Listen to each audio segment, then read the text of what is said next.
Hello दोस्तों, welcome to my channel learn easy. और आज हम आपके लाए हैं भारत की संविधान की अनुसूचियां। तो देखिए, अनुसूचियों से संबंधित पहले हम आपके कुछ इम्पोर्टेंट टॉपिक्स कराएंगे, इम्पोर्टेंट नोट्स कराएंगे जो कि आपके सामने चल रहे हैं फिलहाल वीडियो पर, स्क्रीन पर। और उसके बाद जो अनुसूचियों से स्टेट परीक्षाओं में, यूपीएससी में, आईएएस में, आईपीएस में जो भी हमारे प्रश्न पूछे गए हैं, फिर वो प्रश्न हम आपको कराएंगे। ठीक है, तो वीडियो के अंत तक जुड़े रहें। इससे आपको प्रीवियस ईयर क्वेश्चंस करने में भी बड़ी आसानी होगी। आपको कहीं पर भी टेस्ट लगाने की जरूरत नहीं है। अगर आपकी पहले से तैयारी अच्छी है तो टेस्ट को आप यहाँ पर भी लगा सकते हैं, वीडियो को पॉज करके। तो चलिए शुरू करते हैं, अपने टॉपिक की तरफ चलते हैं। तो हमारा पहला टॉपिक है अनुसूचियाँ। तो देखिए, भारत के जो मूल संविधान थी उसमें 8 अनुसूचियाँ थी उस समय पे। लेकिन वर्तमान में जब संविधान संशोधन होते गए तो संविधान संशोधन के बाद भारत में जो है वर्तमान में 12 अनुसूचियां हैं। तो देखिए, पहले इससे 2 क्वेश्चन बनते हैं आपके। पहला क्वेश्चन बनता है कि भारत के मूल संविधान में कितनी अनुसूचियां हैं। तो भारत के मूल संविधान में 8 अनुसूचियां हैं। और वर्तमान में कितनी अनुसूचियां हैं? तो वर्तमान में 12 अनुसूचियां हैं। उसके बाद है, हम देखते हैं, पहले देख लेते हैं। तो पहली अनुसूची में क्या है, देखिए, वही शुरुआत कहाँ से होती है हमारी, वही ट्रिक है कि भाई सबसे पहले शुरुआत होगी हमारी राज्य क्षेत्र से। तो पहली अनुसूची में राज्य क्षेत्र है।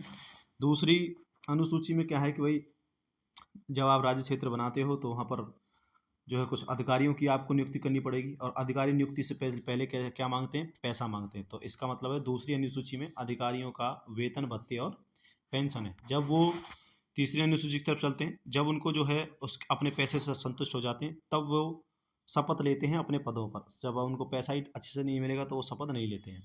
तो तीसरी अनुसूची में कुछ अधिकारी के शपथ और प्रतिज्ञान।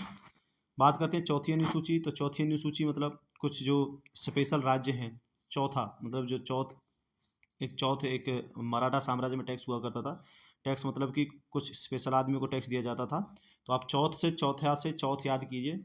तो चौथा मतलब चौथ यानी कि स्पेशल टैक्स। तो स्पेशल हम किसको टैक्स देते हैं? जम्मू कश्मीर, दिल्ली एवं पुडुचेरी, ये स्पेशल राज्य हैं हमारे, तो इनको स्पेशल टैक्स देते हैं, ध्यान रखना। पाँचवीं पाँचवीं में मतलब अनुसूचित जनजाति क्षेत्र। तो अनुसूचित क्षेत्रों एवं जनजातियों के प्रशासन के बारे में जो उपबंध है वो 5वीं अनुसूची के अंतर्गत आते हैं। अब देखिए, इसमें कौन से टॉपिक्स आते हैं? मोस्टली वो टॉपिक्स आते हैं कि जैसे कि आप भूमि खनन के लिए निजी पक्षकार, आतंकरण, अकृत और शून्य घोषित करना। उसके बाद है छठवीं अनुसूची। अब छठवीं अनुसूची में क्या होता है कि भाई अंजय, तुम तो वो जब आप चौथी अनुसूची में कुछ लोगों को चौथ देते हो, टैक्स देते हो, तो फिर जो और पिछड़े लोग हैं वो भी क्या करते हैं? वो भी अपना छठा छठाया रूप दिखाते हैं और वो क्या कहते हैं कि भाई हमारे राज्य को भी अलग रखिए। तो छठा छठाए लोग जो राज्य हैं, आप छठे से याद रखते हो, छठे छठाए राज्य। तो छठे छठाए कौन से हैं? असम, मेघालय, त्रिपुरा, यानी कि ए ए से ए। देखिए, इसके ट्रिक बना सकते हैं ATMM। ATM बना दिया उन्होंने भारत को, इन राज्यों ने ATM बना दिया, जब चाहे जब ले सकते हैं अपने जो है अपने कुछ जनजातियों के कारण, कुछ विशेष उपबंधों के कारण। तो इन्होंने भारत को क्या बना दिया? ATM यानी कि असम, त्रिपुरा, मेघालय और मिजोरम। उसके बाद है 7वीं अनुसूची। तो 7वीं अनुसूची क्या करती है भाई? केंद्र और राज्य के बीच में शक्तियों का विभाजन करती है कि भाई आप राज्यों को कंट्रोल कीजिए, हम सेंटर को कंट्रोल करते हैं। तो बीच में आप क्या कहें कि हम एक ऐसा प्रावधान बनाते हैं जिससे कि शक्तियाँ हमारी विभाजित हो जाएं। इसमें 3 अनुसूचियाँ, देखिए 3 सूचियाँ हैं इसमें। देखिए 3 सूची हैं। पहली सूची है संघ सूची। ये वो सूची है जिसमें कि सिर्फ आपकी सेंट्रल गवर्नमेंट कानून बना सकती है। दूसरी है राज्य सूची, जिसमें कि सिर्फ आपकी स्टेट गवर्नमेंट काम कर सकती है या कानून बना सकती है। उसके बाद है संवर्ती सूची, जिसमें कि आपकी सेंट्रल गवर्नमेंट और स्टेट गवर्नमेंट दोनों काम कर सकती हैं, दोनों कार्य बना सकती हैं। उसके बाद है, देखिए संघ सूची में कुल कितने विषय हैं? तो 97 विषय हैं वर्तमान में, गणना की दृष्टि से 98। संघ सूची में सबसे ज़्यादा विषय हैं 97, यानी कि 97 विषय हैं, जो कि गणना की दृष्टि से 98 है। एक सब क्लॉज के अंतर्गत आता है, जिस पर कानून बनाने का अधिकार केवल संघ को। तो देखिए, बताया था संघ सूची के अंतर्गत सिर्फ संघ बना सकता है। उसके बाद राज्य सूची है। राज्य सूची पर 66 विषय हैं और गणना की दृष्टि से 59 हैं वर्तमान में। मतलब पहले 97 थे, इस पे कुछ एक बढ़ गया है। पहले राज्य सूची में 66 थे, लेकिन अब जो है 7 घटा करके उनको 59 ही कर दिया गया है कुछ।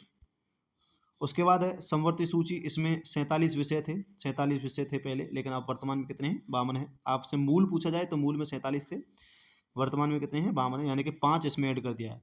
राज्य सूची से कुछ विषय लिए गए थे जिसमें कि एक को निरस्त करके एक को डाला था संघ सूची के अंतर्गत और बाकी 5 को डाला गया था आपके समवर्ती सूची के अंतर्गत। अब समवर्ती सूची जिस पर कि आपका गवर्नमेंट यानी कि सेंट्रल गवर्नमेंट और स्टेट गवर्नमेंट दोनों कानून बना सकती है। तो देखिए जिस पर कानून बनाने का अधिकार किसका है? राज्य तथा संघ दोनों का है। जैसे कि पुलिस हुआ, लोक स्वास्थ्य हुआ, स्वच्छता हुआ, प्रति कर हुआ, गैस हुआ, कृषि हुई, रेलवे पुलिस हुई, कारागार, पंचायती राज आदि।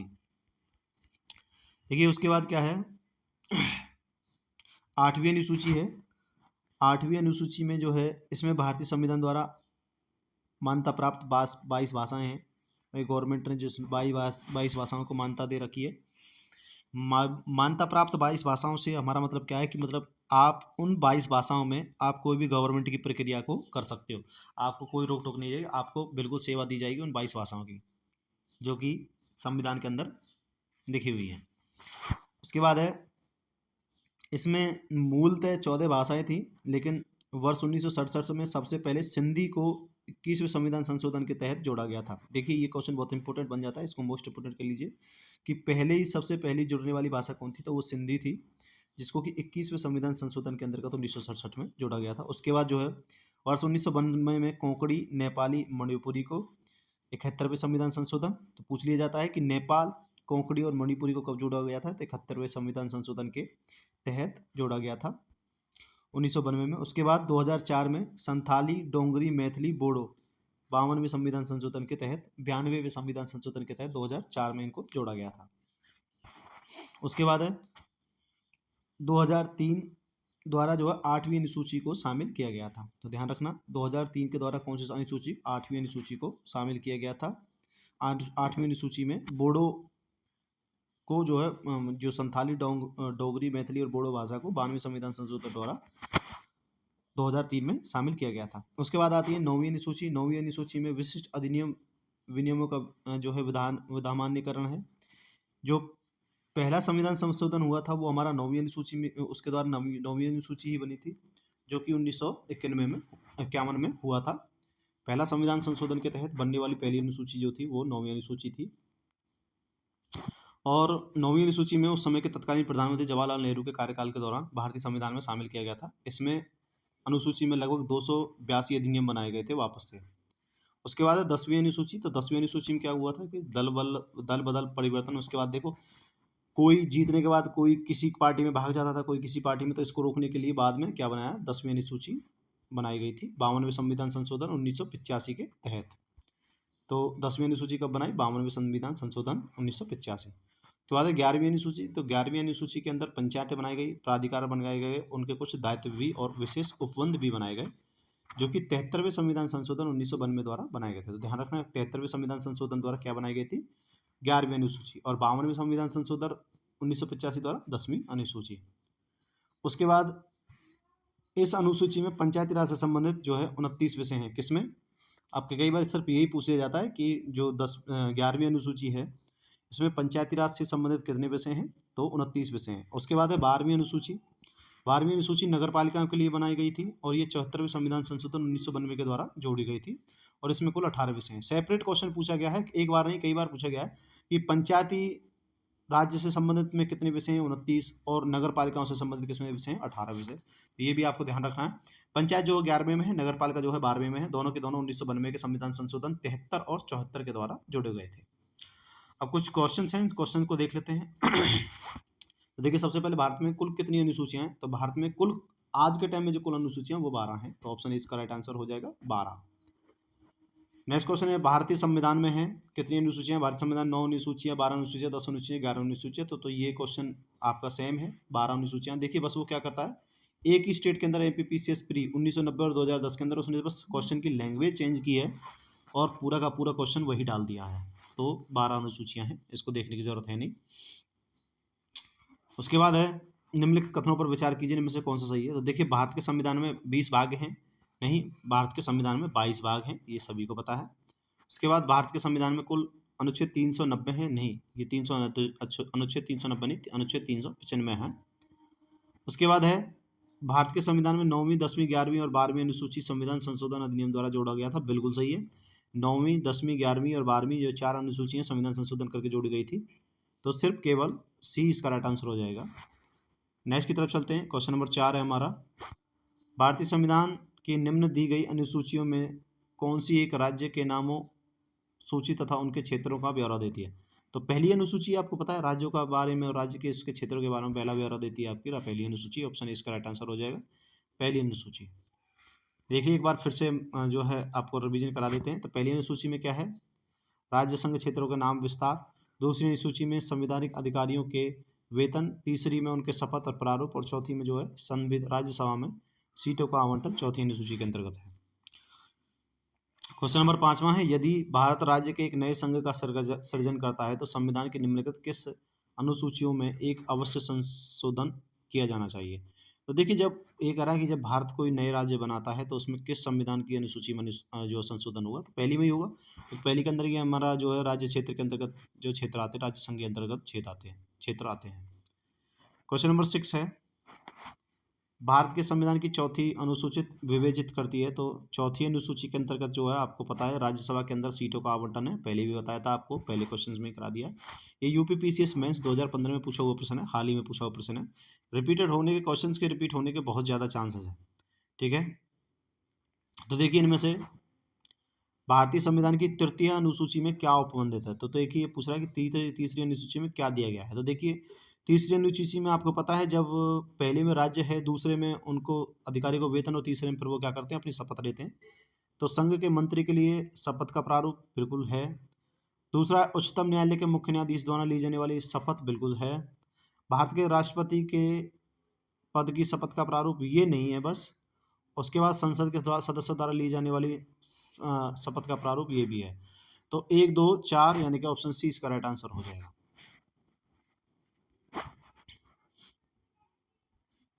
देखिए उसके बाद क्वेश्चन नंबर 8 है हमारा, सूची 1 को सूची 2 से सम्मिलित करना है। हम इसको जो है डायरेक्ट आपको आंसर की तरफ ले चलते हैं, डायरेक्ट आप आंसर देखिए इसको। जो चौथी अनुसूची है, चौथी अनुसूची है वो राज्यसभा में सीटों के आवंटन के लिए है। छठवीं अनुसूची असम, मेघालय और त्रिपुरा मिजोरम राज्यों के जनजातीय क्षेत्र के बारे में है। और अष्टम अनुसूची भाषाओं के बारे में है। और 9वीं अनुसूची जो है भूमि सुधार अधिनियम के बारे में है। उसके बाद देखिए 9वां क्वेश्चन है, इसमें भी हमारा जो है आपका जो है कूटों को मिलान करना है। तो देखिए 10वीं अनुसूची दल बदल यानी कि डी का 2। तो डी का 2 किस में है? तो डी का 2 एक ही में सी, तो सी इसका राइट आंसर हो जाएगा, डी का 2 सी। बाकी का आप मैच कर लीजिए, आपके लिए टास्क है, आपके लिए क्वेश्चन है, आप इसको मैच करके देखिए। वैसे हमने मैच नीचे आपका एक्सप्रेशन है, आप चाहो तो इसको कर सकते हो। उसके बाद है सूची 1 का सूची 2 से मिलान करना है। फिर से सूची 1 का मिलान है। तो देखिए कुछ एक इसमें क्या करते हैं, हम हिट एंड ट्रायल मेथड को यूज़ करते हैं। हिट एंड ट्रायल से कैसे कि इसमें हम जो है एक आध को पकड़ लेते हैं। जैसे कि हमको पता है 10वीं अनुसूची में क्या है, 10वीं अनुसूची में जो है दल बदल है, तो डी का 2। और 9वीं अनुसूची में क्या है, आपको पता है कि 9वीं अनुसूची में हमारे वो विषय हैं जिन पर कि कुछ अधिनियम बनाए गए थे नए दोबारा से, तो सी का 4। और 8वीं अनुसूची में आपको पता है हमारी भाषाएं हैं, तो बी का 1। और 7वीं अनुसूची में क्या हो जाएगा हमारा, संघ एवं राज्य के क्षेत्रों के बीच में समवर्ती सूची। तो समवर्ती सूची 7वीं में है, भाषाएं 8वीं में है। देख लेते हैं। तो देखिए डी हमारा राइट आंसर हो जाएगा, ए का 3, बी का 1, सी का 4 और डी का 2। उसके बाद है किस प्रधानमंत्री के कार्यकाल के दौरान भारत के संविधान में 9वीं अनुसूची पुनर्स्थापित की गई थी? तो उस समय पर 1951 में प्रधानमंत्री पर जवाहरलाल नेहरू जी थे, तो जवाहरलाल नेहरू जी के कार्यकाल में। क्वेश्चन नंबर 12 है, राज्य के भूमि सुधार अधिनियम को संवैधानिक सुरक्षा प्रदान करने हेतु सम्मिलित किया गया था। देखिए भूमि सुधार जो अधिनियम है, राज्य के अंदर भूमि सुधार अधिनियम के लिए जो है 9वीं अनुसूची को जोड़ा गया था, तो ऑप्शन बी इसका राइट आंसर हो जाएगा। क्वेश्चन नंबर 13 है, आपको बताना है इनमें से कौन सा सही है कौन सा नहीं है। देखिए भारत की संसद किसी कानून विशेष को भारत का संविधान की 9वीं अनुसूची में डाल सकती है। मतलब कि ऐसी कोई सेंसिटिव विषय जिन पर कि गवर्नमेंट चाहे अपना वो बनाना चाहती है, अपना कानून बनाना चाहती है और वो बिना विरोध के बनाना चाहती है, तो वो ऐसे उनको जो है पहली 9वीं अनुसूची में डालेगी। तो ये बिल्कुल सही है, वो 9वीं अनुसूची में डालते हैं। 9वीं अनुसूची के अंदर जो हमारे आते हैं वो वाद योग नहीं है। दूसरे, 9वीं अनुसूची के अंदर जो किसी न्यायालय द्वारा कोई निर्णय भी नहीं है, नहीं ऐसा गलत है, ये हमारा गलत है। निर्णय तो दे सकता है लेकिन वाद योग नहीं है, तो इसके लिए ये बनाई गई थी। तो तेरे का सिर्फ एक आंसर राइट आंसर हो जाएगा। क्वेश्चन नंबर 14 है, कोहलियो केस भारतीय संविधान की किस अनुसूची से संबंधित है? ये बहुत इंपॉर्टेंट क्वेश्चन है, बहुत बार पूछा गया है। तो कोहलियो केस जो है भारतीय संविधान की 9वीं अनुसूची से संबंधित है, भूमि विस्तार अनुसूची से। आपको देखिए मिलान करना है, चलिए मिलान करते हैं। देखिए संघ सूची में कितने विषय हैं? सबसे ज़्यादा विषय 97 विषय हैं। पहले कितने थे? वर्तमान मूलतः 96 थे, अब 97 विषय हैं। राज्य सूची में अब 98 है। राज्य सूची में जो है 47 विषय हैं और समवर्ती सूची में 66 विषय हैं, ध्यान रखना। सॉरी, ये मिलाना है, ये तो थोड़ी मिस हो गया। संघ सूची के अंतर्गत 97 विषय हैं जो कि अब वर्तमान में 98 है। राज्य सूची के अंतर्गत 66 विषय थे जो वर्तमान में अब 59 हैं, और समवर्ती सूची में आपके 47 विषय थे जो अब वर्तमान में 52 विषय हैं। तो पहले का ए, दूसरे का सी और तीसरे का बी, पहले का ए, दूसरे का सी और तीसरे का बी, यानी कि ऑप्शन बी इसका राइट आंसर हो जाएगा। नेक्स्ट क्वेश्चन चलते हैं। नेक्स्ट क्वेश्चन है, क्वेश्चन नंबर 16 है, भारतीय संविधान के अंतर्गत आर्थिक योजना का विषय है। तो आर्थिक योजना का विषय आपका समवर्ती सूची, ऑप्शन सी इसका राइट आंसर हो जाएगा। क्वेश्चन नंबर 17 है, आर्थिक नियोजन भारतीय संविधान की किस अनुसूची में सम्मिलित है? तो आर्थिक नियोजन जो है भारत की समवर्ती सूची में सम्मिलित है, ऑप्शन सी इसका राइट आंसर हो जाएगा। क्वेश्चन नंबर 18 है, जानवरों के प्रति क्रूरता और रोकथाम के लिए भारतीय संविधान की किस अनुसूची में रखा गया है? तो जानवरों के प्रति जो क्रूरता और रोकथाम को रोकने के लिए समवर्ती सूची में रखा गया, ऑप्शन सी इसका राइट आंसर हो जाएगा। क्वेश्चन नंबर 19 है, निम्नलिखित में से कौन समवर्ती सूची का विषय है? तो आपको बता देखिए पुलिस, ये जो समवर्ती सूची का सॉरी, देखिए ये जो है पुलिस भी समवर्ती सूची का विषय आता है। आपराधिक मामले, वैसे अब ये राज्य सूची में है, ध्यान रखना। तो आपराधिक मामले जो है हमारे समवर्ती सूची में आते हैं। क्वेश्चन नंबर 20 है, निम्नलिखित में से कौन सी मद भारतीय संविधान की समवर्ती सूची में है? तो समवर्ती सूची में जो है आपका जनसंख्या नियंत्रण एवं परिवार नियोजन हो जाएगा, तो ऑप्शन ए इसका राइट आंसर हो जाएगा। ठीक है, तो देखिए ये कुछ इंपॉर्टेंट क्वेश्चंस थे जो हमने आपको करा दिया है। चलो और भी क्वेश्चंस है तो इनको भी करा देते हैं, एक बार देख लेते हैं। क्वेश्चन नंबर 21 है, निम्नलिखित में से कौन सा सही सुमेलित नहीं है? तो आपसे सही सुमेलित नहीं है पूछा गया है। तो देखिए सार्वजनिक स्वास्थ्य एवं स्वच्छता ये राज्य सूची का विषय है, बिल्कुल सही है। जनगणना संघ सूची का विषय है, बिल्कुल सही है। राज्यसभा में सीटों का बंटवारा द्वितीय अनुसूची में है, नहीं ये गलत है। द्वितीय अनुसूची के अंदर राज्य सूची में बंटवारा नहीं है, द्वितीय अनुसूची में तो बस आपके वेतन और भत्ते हैं। दल बदल 10वीं अनुसूची में है, दल बदल 10वीं अनुसूची में, तो बिल्कुल सही हो जाएगा, दल बदल आपका 10वीं अनुसूची में है।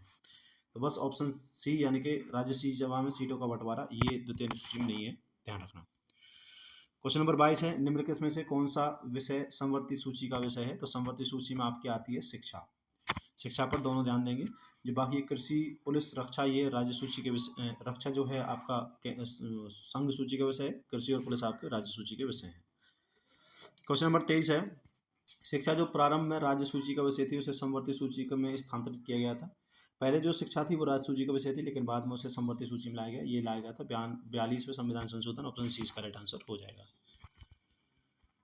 नेक्स्ट क्वेश्चन है, क्वेश्चन नंबर 24 है, भारतीय संविधान के किस संशोधन में वनों को राज्य सूची से समवर्ती सूची में स्थानांतरित किया गया था? तो वनों को जो है राज्य सूची से समवर्ती सूची में लाया गया था 42वें संविधान संशोधन के द्वारा। तो ये ध्यान रखना, बहुत इंपॉर्टेंट क्वेश्चन है, छत्तीसगढ़। चलिए दोस्तों, आप चलते हैं क्वेश्चन नंबर 25 की तरफ। क्वेश्चन नंबर 25 कहता है हमारा कि भारत के संविधान के अंतर्गत विषय तथा संबंधित सूची के बारे में निम्नलिखित में से कौन सा एक युग्म सही नहीं है? मतलब कि आपके सामने युग्म दे रखे हैं, आपको बताना है कौन सा सही नहीं है। देखिए वन का तो हमें पता है समवर्ती सूची का हिस्सा है, शेयर बाजार समवर्ती सूची में ना आकर के आता है, और डाकघर बचत जो है संघीय सूची में आता है, और जन स्वास्थ्य जो है राज्य सूची में आता है। मेरे हिसाब से शेयर बाजार जो है ये संघ सूची का हिस्सा है, तो शेयर बाजार जो है संघ सूची के अंतर्गत आता है। अब देखिए आपको सही मिलान करना है, तो चलिए मिलान कर लेते हैं। चलिए देखिए केंद्र सूची के अंदर कौन कौन सा आता है? तो देखिए केंद्र सूची के अंतर्गत आती है आपकी जनगणना, मतलब जनगणना जो होगी वो केंद्र कराएगा। राज्य सूची के अंदर आता है आपका पुलिस एवं सार्वजनिक व्यवस्था, और समवर्ती सूची के अंतर्गत आता है आपका जनसंख्या नियंत्रण और परिवार नियोजन, और जो अवशिष्ट विषय है तो अवशिष्ट विषय जो है अंतरिक्ष अनुसंधान के अंतर्गत आता है। तो देखिए ए का 3, बी का 1, तो ए का 3, बी का 1, सी का 4 और डी का 2, ऑप्शन ए हमारा राइट आंसर हो जाएगा। नेक्स्ट क्वेश्चन तरफ चलते हैं। नेक्स्ट क्वेश्चन हमारा देखिए, आपको कूट बताने हैं। चलिए, तो देखिए भारतीय संविधान के निम्नलिखित में से कौन से प्रावधान शिक्षा पर प्रभाव डालते हैं। तो शिक्षा पर कौन कौन से प्रावधान प्रभाव डालते हैं। देखिए, राज्य के नीति निर्देशक तत्व बिल्कुल प्रभाव डालते हैं। ग्रामीण और शहरी स्थानीय निकाय ये भी प्रभाव डालते हैं। पंचम अनुसूची ये भी प्रभाव डालती है। षष्ठम अनुसूची ये भी प्रभाव डालती है। और सप्तम अनुसूची ये भी प्रभाव डालती है। तो ये पाँचों के पाँचों पॉइंट हमारे जो है भारतीय संविधान के शिक्षा के प्रावधान पर प्रभाव डालते हैं। मतलब कि इन सभी के अंदर शिक्षा के बारे में बताया गया है।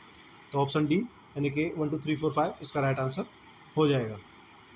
देखिए, इसके अंतर्गत एक बार इसको देख लेते हैं। तो देखिए, नीति निर्देशक तत्वों के जो अनुच्छेद 45 है, इसमें ग्रामीण एवं शहरी निकायों को क्रम से अनुच्छेद 243(6) और 243(ब) में प्रदान किया गया है। तो इससे भी आप थोड़ा सा चेकआउट कर सकते हो 243(6) और 246(ब) के अंदर, ए और बी के अंदर। क्वेश्चन नंबर 28 है, भारत के संविधान की निम्नलिखित में से कौन सी अनुसूची में दल बदल विरोधी कानून विषय का प्रावधान है।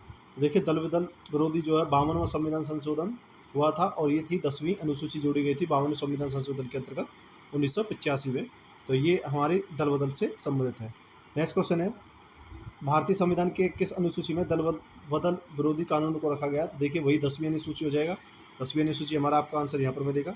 तो देखिए, 10वीं अनुसूची यानी कि ऑप्शन सी इसका राइट आंसर हो जाएगा। नेक्स्ट क्वेश्चन तो चलते हैं। नेक्स्ट क्वेश्चन हमारे पास भारतीय संविधान की 10वीं अनुसूची का संबंध है। तो देखिए, एक ही क्वेश्चन को रिपीट करके कई बार पूछा गया है, तो आप थोड़ा सा ध्यान रखना। बस क्वेश्चन की लैंग्वेज चेंज करता है, पूरा क्वेश्चन वही रहता है। तो देखिए, दल बदल विरोधी कानून से संबंधित है हमारी, 30वें का डी आंसर हो जाएगा। उसके बाद 31 है, भारतीय संविधान की 10वीं अनुसूची का संबंध है। तो भारतीय संविधान की जो 10वीं अनुसूची है वो दल बदल प्रतिरोधी विधायन से। तो देखिए, एक ही क्वेश्चन है ये 10वीं अनुसूची का और कितनी बार पूछा गया है, तो इसलिए कहते हैं क्वेश्चन बहुत ज़्यादा रिपीट होते हैं। आप रिपीटेड क्वेश्चन को बहुत ज़्यादा करें, प्रीवियस ईयर क्वेश्चन को ज़्यादा करें। क्वेश्चन नंबर 32 है, भारतीय संविधान की 7वीं अनुसूची के अंतर्गत संघ सूची में निम्नलिखित में से किसका उल्लेख नहीं है। तो जो भारतीय संविधान की जो 7वीं अनुसूची है उसमें संघ सूची के अंतर्गत जो है आपका गैस नहीं आती है, बाकी बीमा, बैंकिंग और जनगणना ये भी संघ सूची के विषय हैं। नेक्स्ट क्वेश्चन, क्वेश्चन नंबर 33 है, निम्नलिखित में से कौन सा विषय भारतीय संविधान की संघ सूची से संबंधित नहीं है। देखिए, संघ सूची से संबंधित नहीं पूछा गया। देखिए, जो कृषि पुलिस है हमारा, ये राज्य सूची के विषय होते हैं, संघ सूची के विषय नहीं है। बाकी रक्षा, वैदेशिक मामले और रेलवे हमारे संघ सूची के विषय हैं। नेक्स्ट क्वेश्चन है, क्वेश्चन नंबर 34, भारतीय संविधान की 7वीं अनुसूची के अंतर्गत राज्य सूची में निम्नलिखित में से किसका उल्लेख है। तो राज्य सूची के अंतर्गत जो है रेलवे पुलिस का उल्लेख है। ऑप्शन सी इसका राइट आंसर हो जाएगा। क्वेश्चन नंबर 35 है, निम्न में से कौन सा एक राज्य सूची में है। देखिए, राज्य सूची में आपकी आती है रेलवे पुलिस जो है, ये राज्य सूची का विषय है। पुलिस पूरा का पूरा राज्य सूची का विषय है। क्वेश्चन नंबर 36 है, पंचायती राज विषय निम्नलिखित में से किस सूची में सम्मिलित है। तो देखिए, जो पंचायती राज विषय हैं वो आपके राज्य सूची के अंतर्गत सम्मिलित है। ऑप्शन 20 का राइट आंसर हो जाएगा। क्वेश्चन नंबर 37 है, निम्नलिखित में से कौन सा एक विषय भारतीय संविधान की 7वीं अनुसूची की 3 समवर्ती सूची में शामिल है। तो समवर्ती सूची के अंदर कौन शामिल है। तो देखिए, समवर्ती सूची के अंदर आती है आपकी दंड प्रक्रिया। तो दंड प्रक्रिया समवर्ती सूची के विषय है। इस पर राज्य और जो है संघ दोनों अपने क्या बना सकते हैं, कानून बना सकते हैं, राज्य और संघ। तो देखिए, नेक्स्ट क्वेश्चन तो चलते हैं। क्वेश्चन नंबर 38 है, विवाह और विवाह विच्छेद और गोद लेना संविधान की 7वीं सूची में ये किसके अंतर्गत शामिल किए गए हैं। तो देखिए, विवाह और जो है गोद लेना जो ये है समवर्ती सूची के विषय हैं। विवाह विच्छेद करना मतलब तलाक लेना, विवाह करना और किसी बच्चे को गोद लेना, ये समवर्ती सूची के अंतर्गत आता है। तो ऑप्शन सी इसका राइट आंसर हो जाएगा। क्वेश्चन नंबर 39 है, भारतीय संविधान की 7वीं अनुसूची का संबंध राज्य के विधानमंडल के निर्वाचन से है। तो देखिए, ये किस में बोला गया है। तो ये बोला गया है आपकी एक तो सूची 1 की प्रविष्ट 72 में, और ये बोला गया है आपकी सूची 3 की प्रविष्ट 37 के अंतर्गत। ठीक है, तो ए और सी इसके दोनों राइट आंसर हो जाएंगे। तो इस वीडियो का लास्ट क्वेश्चन है और 40वां क्वेश्चन है। देखिए, सरकार द्वारा शुल्क एवं कर लगाने का अधिकार संविधान की किस अनुसूची में है। तो देखिए, सरकार द्वारा जो शुल्क लगाए जाएंगे वो 7वीं अनुसूची के अंतर्गत आते हैं। तो 7वीं अनुसूची में क्या है हमारी, तो 7वीं अनुसूची के अंदर जो है समवर्ती सूची और हमारी राज्य सूची और संघ सूची है। तो जो है इसके अंतर्गत ही आपका जो है गवर्नमेंट टैक्सेशन लगाती है, और गवर्नमेंट जो टैक्स लगाती है वो राज्य और संघ दोनों के अंतर्गत आता है। तो चलिए, फिलहाल वीडियो इतना ही। अगर आपको वीडियो अच्छी लगी है और हमारे जो क्वेश्चन अच्छे लगे हैं तो वीडियो को लाइक करें, चैनल को सब्सक्राइब करें। हम आगे भी ऐसी ही वीडियो आपके लिए लाते रहेंगे। Thank you.